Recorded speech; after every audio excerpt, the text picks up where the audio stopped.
Hey guys, so we are in Judges chapter 9 today, and it's a little bit of a long chapter, so just bear with me here and we're going to get right through this.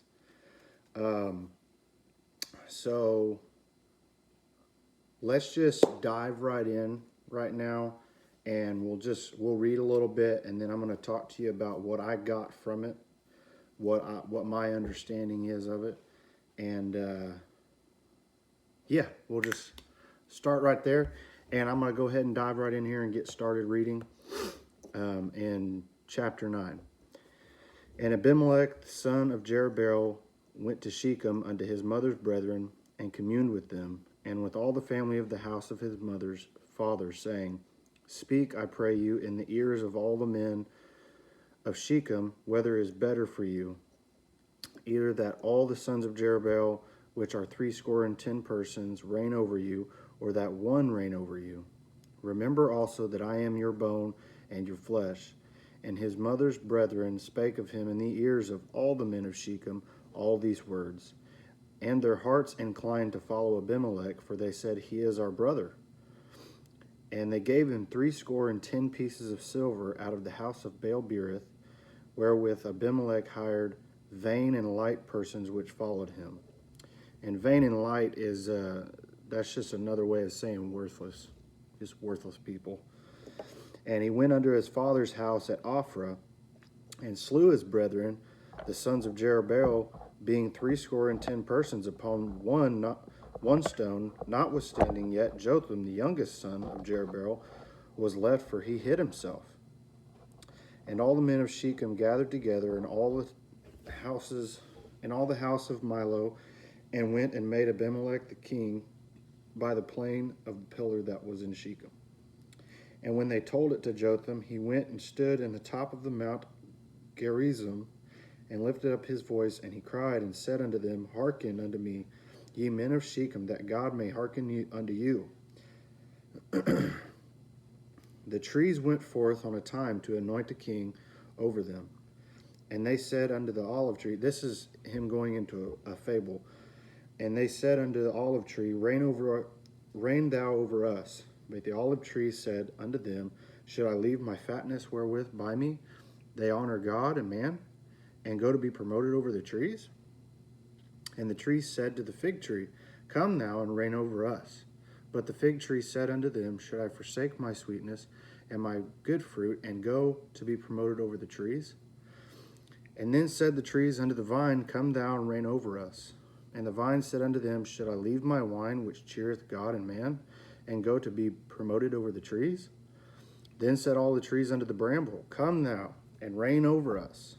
And the bramble said unto the trees, If in truth ye anoint me king over you, then come and put your trust in my shadow.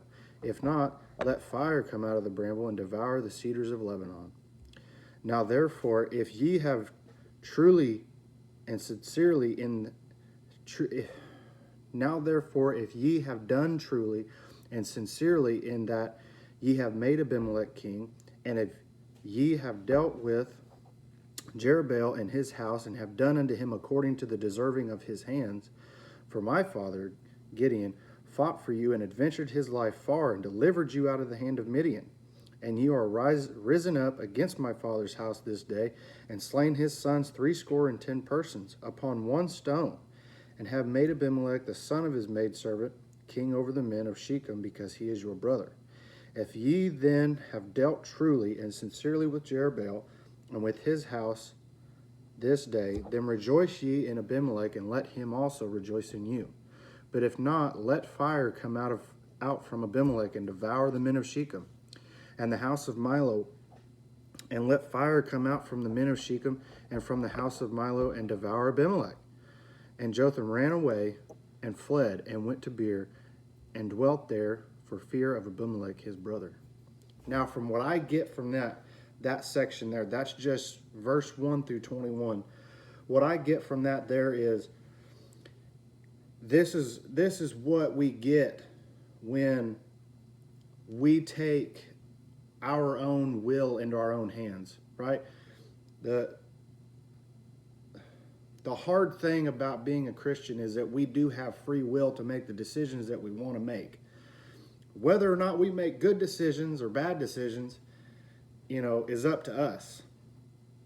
But God gives us that free will to make the choices, just like a good parent would.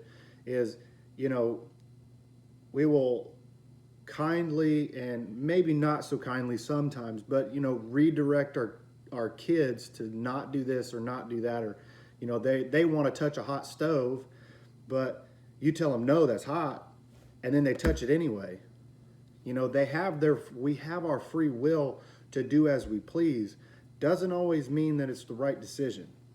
And from what I get from that right there is this is what we get when we try to make our own decisions, which this is another reason why it's so very important that when we go and we vote for our political leaders here in America, that we need to pray very, very hard about what is God's will for this country. What direction does God want us to vote? Not whether you're a Republican or a Democrat or, an independent or a libertarian or whatever it is you want to follow. I'm not any of those. I'm a Christian. And Sam Cathy said it the perfect way, that whatever it is that we think, whatever our opinion is, it should always be what God's opinion is. So if we're praying very, very hard politically or any other way we need to pray, right? As long as our thinking is the exact way with God and God's word, never going to be wrong. But that's what I get from that little section right there, is that we have to seek God's face in everything that we do.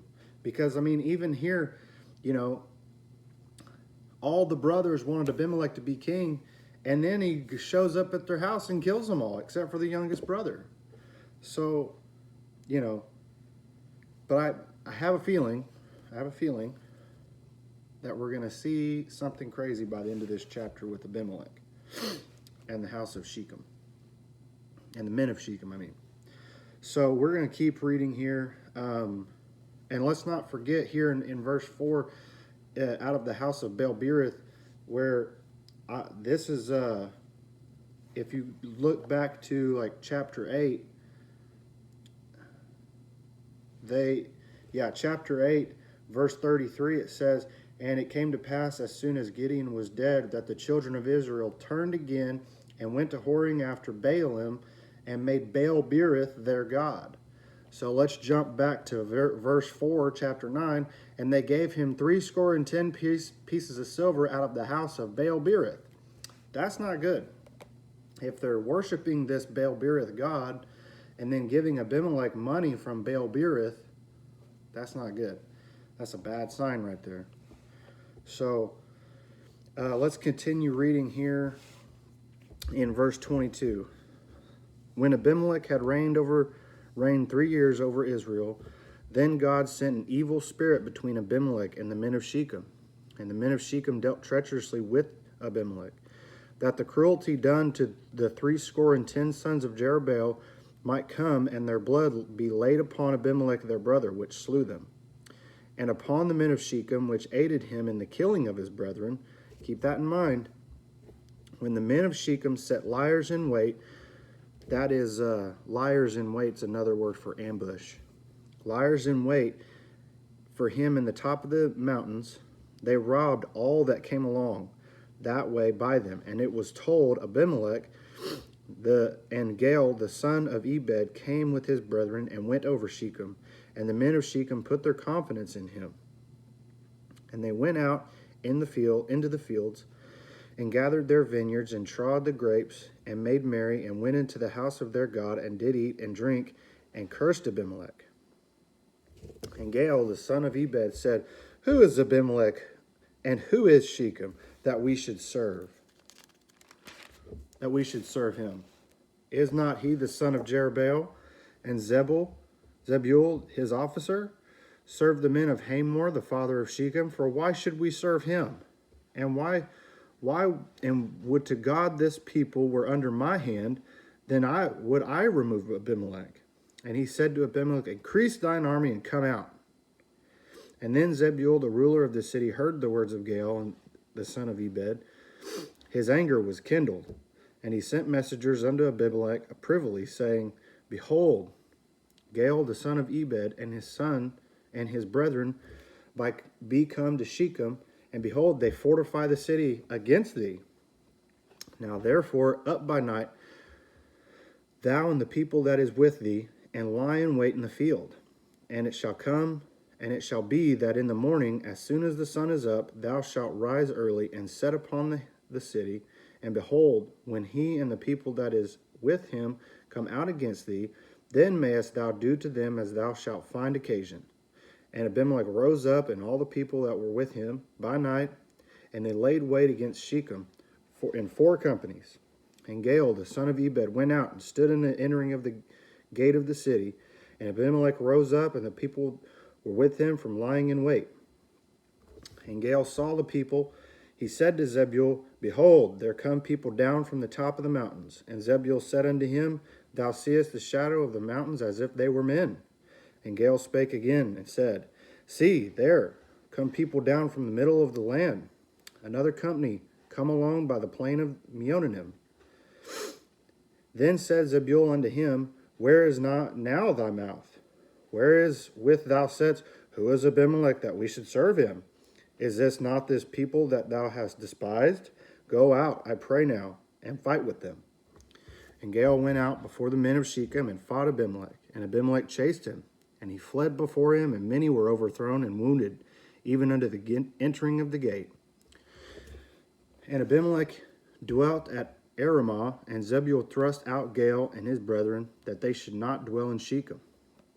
And it came to pass on the morrow that the people went out into the field, and they told Abimelech, and he took the people and divided them into 3 companies, and laid in wait in the field.